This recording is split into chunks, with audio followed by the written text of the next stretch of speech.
Hey, what's going on, everyone? It's your girl 2Fly. Welcome back to my channel. Listen, if you're not subscribed to my channel, you need to be, because I'm going to be talking about me going into flatbed step deck trucking.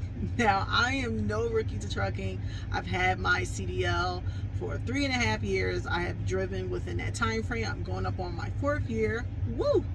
And at the end of the day, what I've learned is that there is a complete difference from hauling dry van reefer freight to flatbed and step deck freight.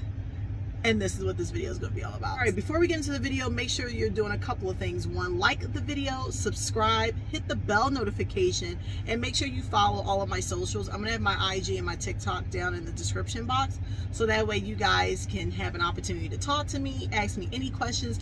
And if you guys are flatbedders, step deck, or in the industry pulling that type of freight, please let me know some gems. Give me some gems. I didn't realize how pampered I was in dry van reefer until I came over into StepDeck. Let's start off with, I'm not going to start off with the obvious, which is weather. Let's start off with the loads themselves, right? So with dry van, 9 times out of 10 is going to be no touch freight, right? So basically you're going to be bumping that dock, opening up the doors, depending on if you're at like a Walmart or so, you're going to unhook from the trailer after you put down the landing gear or so, pop the seal, bump that dock, wait for them to unload or load you. You pull out, shut the door, seal, grab your paperwork, you're down the road. Totally not the case with flatbed and step deck, okay? You have to secure the load.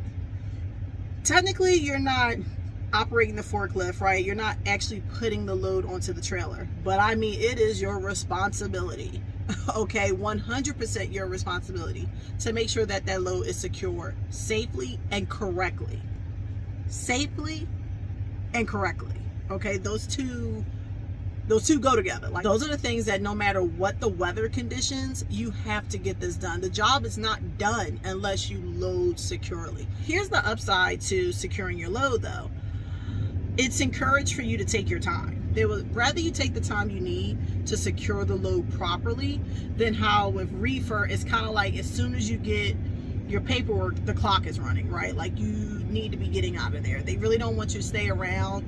You always feel that vibe anyway. Once you get your paperwork, it's almost like goodbye, you know what I mean? Like, haul our freight, get down the roads. So that's the good thing I did notice about handling freight like that. They rather you take the time you need, get it done. I mean, not too much time, right? I mean, the more you do it, the more you'll improve and the more you'll figure out those time-saving techniques to get it done properly and in a time-efficient manner, because you still got to run miles after it's all said and done.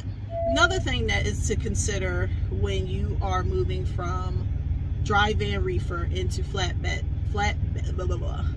van reefer into flatbed step deck, the equipment, right? So I think the only thing I was handling was low locks. Like, that's the only thing I'm thinking that pertained to the trailer. Yeah, I'm thinking low locks. Like, low locks was the only actual equipment or tool that you were utilizing to secure the load. Flatbed step deck. Listen, get used to the word straps, chains, snap binders, ratchet binders, bungees. If you have step deck, something called a leveler, bulkhead. That's to name a few. And plus, depending on where you are in the country, there's different names for it. Oh, of course, I'm sorry. Tarps. Duh. First of all, check out my TikTok and my Instagram. I deadlifted a 100-pound tarp, and I put it on the 8-foot part of the step deck. Apparently, ladies, when you accomplish something like that, I mean, you get just automatic respect from the men, because most men can't do that. So all the men that's in my comments talking about some, well, I mean, like, but can she, I mean, but I was going to, drive and reefer dudes, listen, okay, if you can't deadlift it, You know what I'm saying? And I had the slides on. That's what makes it even better. I had on the slides, deadlift 100 pounds, and I didn't put it on the 4 feet part. I put it on the 8 feet part. And I'm 5'6". So you work out the math. Moving right along, please. All right, so drive-in and flatbed when it comes to appointment times. Drive-in, reefer, strict appointment times. I mean, you literally, it could be the zombie outbreak, right? It could be a blizzard of 98. It can be, you know, a tsunami. And you telling your DM that, like, means nothing to them. They act like changing the appointment times is like changing, you know, something from the Declaration of Independence. Like it's like, oh my God, no, it's set in stone, right? So you start to cultivate this habit of, you know, being so efficient, being, you know, go, go, go, go, go, go, go, go, go, go. You can't hardly take a breath, which usually leads to error, leads to mistakes happening and stuff. But with flatbed step deck loads, I gotta tell you, open window appointment times, you gotta love it, you know? Let's just say, for example, I'll give you a scenario. If you are, let's say, within 25 miles of dropping your load, there is like a 98% chance that you can park at the receiver or even at your shipper, like 9 times out of 10, because it's going to be like in areas that are not the norm. Steel mills, farmlands, open, you know, like farming, agriculture, equipment areas. Like it's going to be like places that are so huge and can accommodate you guys effectively and efficiently. And plus they want you in and out, because those guys that are basically loading on or loading the load onto your trailer, they're only working from a certain time frame anyway, so they're trying to get the work done. You get there, you can shut down, you don't have to start your clock, you can kind of be on a personal conveyance thing, or kind of like just creep under 5 miles per hour, you know what I mean? Don't start that clock, you know what I mean? That's a trick that most rookies should be aware of by now. But if you're not, little gem, put that in the back pocket there.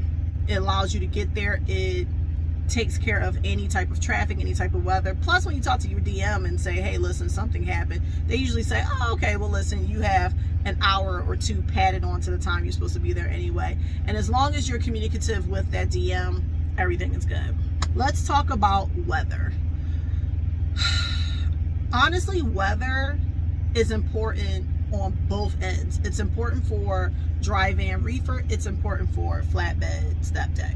So to me, I don't see the difference in that. I mean, there has been times when I had a reefer situation, or I'm loading, I'm rolling with a reefer unit, and, you know, chain law was in effect. And I'm going up towards Donner's Pass, and I have never chained before, so I had to chain. Flatbed, of course, you're dealing with weather way more than you would do with drive-in or reefer. You know, rain, sleet, hail, shine, you're going to have to deal with the weather. So if that's not a big thing for you, and again, that's conditional to people that don't mind driving reefer through Montana, you know, or they don't mind driving through the mountains. They don't mind driving in, you know, Arizona, you know, Albuquerque, New Mexico. Those are extreme weather conditions too when they're hot. Texas is hot as heck. Okay, I still don't know how they do it, but nonetheless, weather to me is equally distributed. A lot of people like to say, well, you know, I don't want to be outside for a long, extensive period of time, you know, handling something, which is understandable. But sometimes, you know, if you're that uptight about weather, and then, you know, it's wintertime and you're driving through and chain law come up and you outside for a couple hours, 3-4 hours chaining, trust me. I know some people say, oh, it takes me 30 minutes to chain. Okay. You're one of, you know, thousands that can do it in that time efficiency. Most people cannot chain. Most people don't want to chain. Most people avoid chaining. So if it's something that you don't practice to do that often, or that's something that you're not coming across to do that often, trust me when I tell you, whether you're drive-in, reefer, step deck, flatbed, you're not going to like it. But if you don't care about it, you know, bundle up. Me, the way I'm looking at it now, I have the necessary clothing. I talk about in a video about having the proper clothes, because us ladies like to think that fleece line, a little bit of alpaca butt hair around the collar is supposed to help us. Trust me when I tell you, this is not a situation where you want to look cute. Yes, I do skits and stuff like that on TikTok and Instagram, but trust me, when I'm working, I'm pretty much bundled up. And I'll probably do a video on the clothes that I'm finding to be very excellent in skin protection, moisture wicking, keeping me warm. And that's also with outerwear and accessories and things of that nature. So I'll definitely do a video for that. Another thing to consider when coming from REEFER to StepDeck, it's the same thing over and over again with REEFER. What I mean by that is you hook up to your trailer, you get a weight, you set your tandems, drive down the road. You get fuel, right? You get to your shipper and receiver in one piece, open up the doors, bump the dock, wait for them to unload, get your next load. That's pretty much in the gist of it, right? Flatbed, no. You have to have a different strategy, a different set of tools and equipment, a different driving pattern for each load.